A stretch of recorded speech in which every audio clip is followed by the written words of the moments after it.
Bonjour et bienvenue dans cette nouvelle vidéo. Aujourd'hui, je vais partager avec toi les éléments importants sur lesquels tu dois te concentrer pour réussir des visages dans tes portraits de personnes et avoir un aspect réaliste.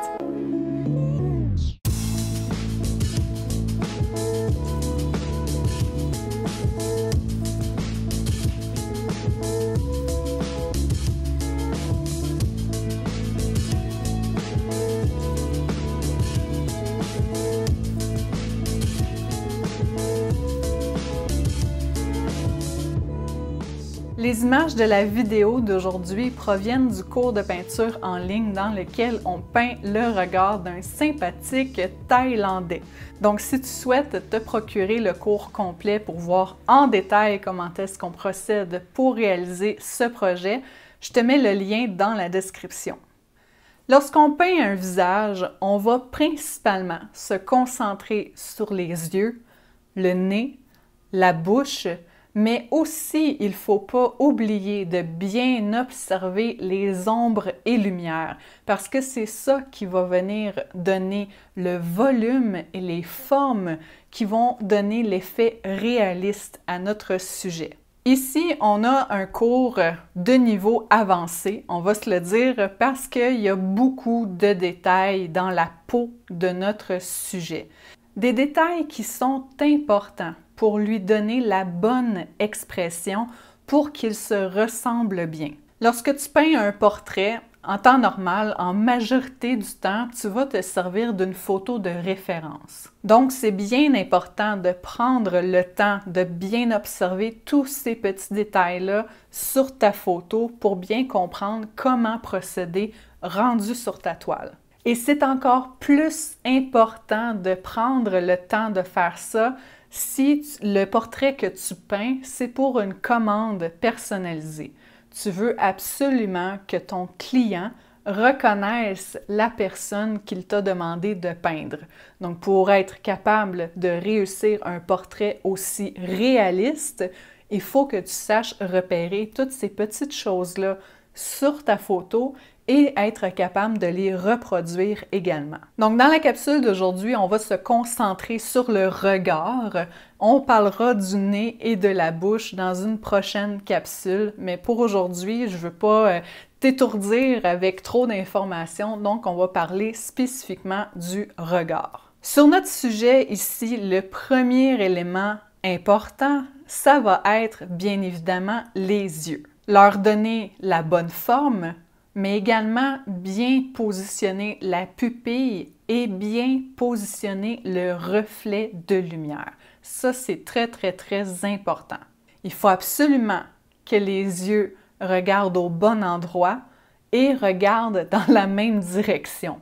Sinon, malheureusement, ta toile va être gâchée. Même si au niveau technique, tu étais parfait, donc la technique d'application de peinture, elle est parfaite sur ta toile. Si ton sujet a les yeux croches, ben la personne qui regarde la toile, quand on regarde un portrait, vers où qu'on est attiré de regarder en premier, c'est toujours le regard. Et s'il y a les yeux croches, ben on va juste s'accrocher là-dessus. On ne sera pas capable d'apprécier tout le reste alentour, même si c'est super bien exécuté. Il y a tout le temps ça qui va clocher, qui va accrocher, qui va déranger. Donc, malheureusement, ça va faire en sorte que ton portrait ne sera pas réussi. Après les yeux, on doit faire attention aux rides. Donc, il faut bien observer et réaliser les ombres et lumières parce que c'est ça qui va donner leur forme et leur volume. On a des rides qui vont être plus fines que d'autres. Puis ça va contribuer à donner l'expression à notre personnage. Le dessus des rides va être plus clair et chaque côté de cette section plus claire-là va être plus foncé. Donc, ça va être les ombres. Et ça, de fonctionner comme ça et de faire ça pour chacune des rides, tu vas aller varier. Donc, les ombres de certaines rides vont être plus légères et d'autres vont être vraiment plus accentuées. Donc, ça va donner l'impression que c'est beaucoup plus creux. Donc, que la ride est beaucoup plus prononcée. Donc, c'est pour ça qu'ici encore, ça va te demander de l'observation pour que tu mettes les rides plus prononcées au bon endroit, pour pas que ça vienne déformer le visage de notre sujet. Donc, mettre chaque bonne ride de la bonne grosseur au bon endroit. Une petite parenthèse ici avant de passer au prochain élément. J'aimerais t'offrir de profiter de mes 5 cours de peinture gratuits pour bien débuter en peinture. Donc, que ce soit la peinture acrylique ou à l'huile que tu utilises, j'ai créé 5 petites capsules vidéo que je t'offre gratuitement. Donc, 5 petits cours en ligne qui vont te permettre vraiment de partir sur des bonnes bases. Donc, on va y parler du matériel de peinture, du mélange des couleurs, donc le cercle chromatique, comment ça fonctionne, couleurs primaires, secondaires, tertiaires, les couleurs complémentaires également. On va parler d'astuces de composition sur ta toile, de l'éclairage dans ton atelier, donc quel type de lumière te donne un avantage, donc te permet de bien voir ta toile, de bien voir les couleurs. Et finalement, on va finir avec des astuces pour que tu trouves de l'inspiration et que tu n'en manques jamais. Donc, si ça t'intéresse et que tu aimerais avoir accès à ces 5 cours gratuits, je te laisse le lien dans la description sous la vidéo. Maintenant, revenons à notre sujet. L'élément final qui va faire toute la différence, c'est d'ajouter les cheveux et les sourcils. Surtout avec notre sujet ici, qui est plutôt âgé, donc qui a de beaux cheveux et sourcils blancs et gris. Donc c'est ça qui va contribuer à lui donner sa personnalité. Et je garde ça pour la fin parce que dans ce cours de peinture-là, ce que j'ai fait, c'est que j'ai attendu que toute la base, donc tout ce qui est peau, yeux, donc tout ce qui est fait que tu vois en ce moment à l'écran, ça soit complètement sec avant de passer à l'étape des cheveux et des sourcils. Pourquoi? Parce que, bon, c'est des cheveux et des sourcils, comme je disais, qui sont blancs, gris pâle, certains noirs. Donc, je ne voulais pas que lorsque j'allais appliquer ces traits de peinture-là de couleur blanche ou gris pâle, que mon trait se mélange avec les couleurs de peau qui sont là actuellement. Parce que c'est très, très dur de garder un blanc blanc quand on peint par-dessus une autre couleur et que ça vient se mélanger. On n'est pas capable de faire redevenir ça blanc. Il faut attendre que ça sèche et recommencer par-dessus. Donc, tant qu'à devoir faire ça, ben moi, j'ai attendu que tout ce qui est peau et toute la base soit sèche et ensuite de ça, venir faire les cheveux et les sourcils.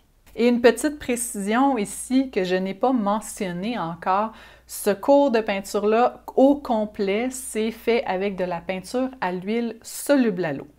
Et là, même rendu à cette étape de cheveux et sourcils, on doit porter une grande attention. Si je te montre une comparaison entre notre personnage sans cheveux et sourcils et avec cheveux et sourcils, tu vois à quel point ça fait vraiment une différence et que ça vient donner l'expression, l'âge à notre personnage également. Bien sûr, chaque portrait va être différent.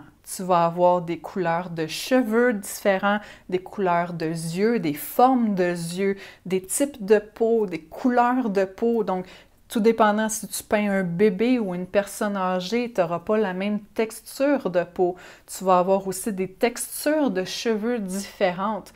Et ça, c'est tous des détails auxquels il faut que tu portes attention pour bien représenter le personnage sur ta toile ensuite. Donc, ça veut dire que pour chaque portrait, tu vas devoir bien observer, mais aussi t'adapter, donc adapter ta technique selon les observations que tu vas avoir faites. Tu vas voir que c'est vraiment au fil du temps, à force d'en faire, donc plus tu vas faire de portraits, plus ça va devenir naturel et tu t'en rendras même plus compte. Tu vas tout de suite savoir quoi observer sur ta photo et là, tu vas avoir de l'expérience dans ton application, donc tu vas savoir comment l'appliquer aussi. Donc, je te conseille vraiment, si c'est quelque chose qui t'attire, la peinture de portrait et que tu veux être capable de peindre de façon réaliste, je te conseille beaucoup de te pratiquer. Donc, prends-toi plusieurs toiles de petits formats et pratique-toi à faire plusieurs portraits en prenant des photos de référence de plusieurs personnages différents, d'âges différents, avec des cheveux différents, des couleurs de peau différentes aussi, pour te faire pratiquer toutes ces techniques différentes-là. Alors voilà, c'était mes astuces pour que tu puisses peindre un portrait réaliste, plus spécifiquement les yeux pour aujourd'hui, mais je suis certaine que ça va pouvoir t'aider pour tes prochaines réalisations. Et comme je l'ai mentionné plus tôt, si tu veux avoir beaucoup plus d'explications, beaucoup plus d'informations et réaliser le projet de notre sympathique Thaïlandais avec le cours de peinture dans lequel tu vois vraiment pas à pas du début à la fin comment est-ce que je crée vraiment la toile au complet avec toutes les explications qui viennent avec, le mélange des couleurs, la liste du matériel et tout ça.